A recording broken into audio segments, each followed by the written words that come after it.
Good morning, everybody. This is Gail on the track. Happy Tuesday. Hope you're having a good day already. Uh, it's cool out here. It's kind of nice, but we're still in August, and I know it's going to get a little warmer and more humid a little later. But I want to say good morning to you. Thank you for joining me on track. Of course, I was reading my devotions this morning, Daily Bread. And the title was Leave the Light On. Leave the light on. There was a commercial for a hotel. They said they'll leave the light on for you. And I was thinking about Matthew 5:16. It says, "Let your light so shine that men will see your good works and glorify your Father which is in heaven." And I was thinking about, we know we should let our light shine, the light in our life shine. And we need to leave the lights on. And we need to continue to let it shine, even when sometimes we are going through our darkest moments.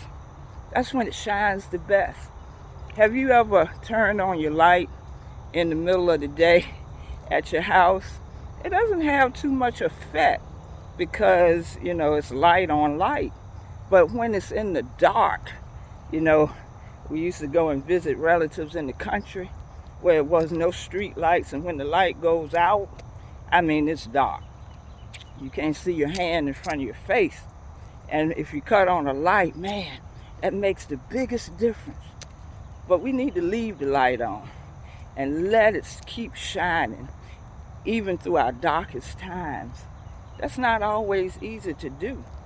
But I'm going to tell you something. Today, I'm going to do something I've never done before. And I'm going to attend 2 homegoing services, back to back. One at 10 and one at 1 p.m. And the reason I'm doing this because these 2 people have let their light shine, or their family members have let their light shine, even in their darkest moments. The first lady that I'm attending, God blessed her to live to be 94 years old. She was a cousin of my mother's. And I remember back in the day how she took care of her father until he was almost 100 years old. Took good care of him. And then her daughter turns around and takes care of her until the age of 94.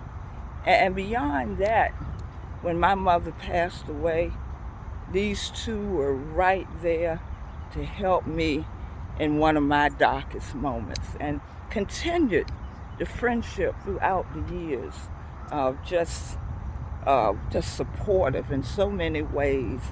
And so I'll be attending that one first because of that light. And then the second one, I'm going to attend. The Lord bless this gentleman to live to be 100 years old. 100 years old. And I'm friends with his wife. His wife is about my age, and her husband's 100. And what I have loved about this young lady is that she stuck with her husband all the way to the end, for better or for worse. And on top of that, every month, without fail, she would call me and see how me and my husband was doing. She'd call on the phone. "It's me. How you doing?" That's how she would talk. And I just love her to death. And I'll be there to support her today. And, even the morning that her husband passed, and she called our house, and I was on the track, and my husband answered the phone and, prayed with her as her husband was transitioning. And so we're going to be, or I will be there for her today. But this example of letting your light shine, even in the darkest of times, that's when it really, and it's not about you. The purpose is to glorify the Father which is in heaven.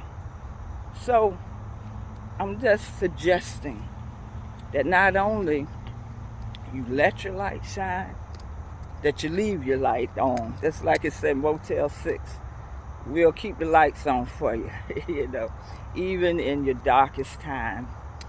And don't forget, tonight is Church School Live.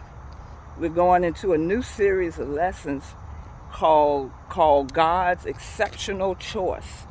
We're going to be looking at different people that God chose for his purpose. And the thing I like about this, God doesn't choose people the way man chooses people. Sometimes we are not chosen for things by man because, we don't fit this criteria, we don't look a certain way, we don't have the education, we don't have the money. But God has a different way of choosing.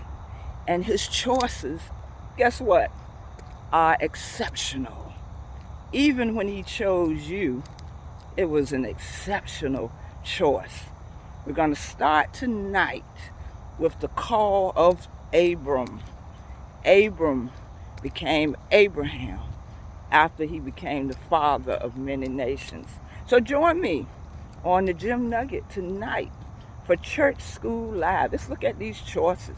Let's look at God's choices. One of the lessons coming up even says God picks you. So you need to tune in. And as I said before, if any of these things have been helping you, the word that we are sharing on the track, Church School Live, life study, drop a comment.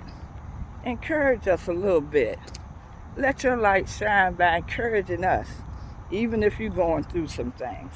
We love your comments, comments. And tell me where you're watching us from. Tell us where you're watching us from. Well, you have a blessed day. And don't forget, leave the light on. Leave the light on.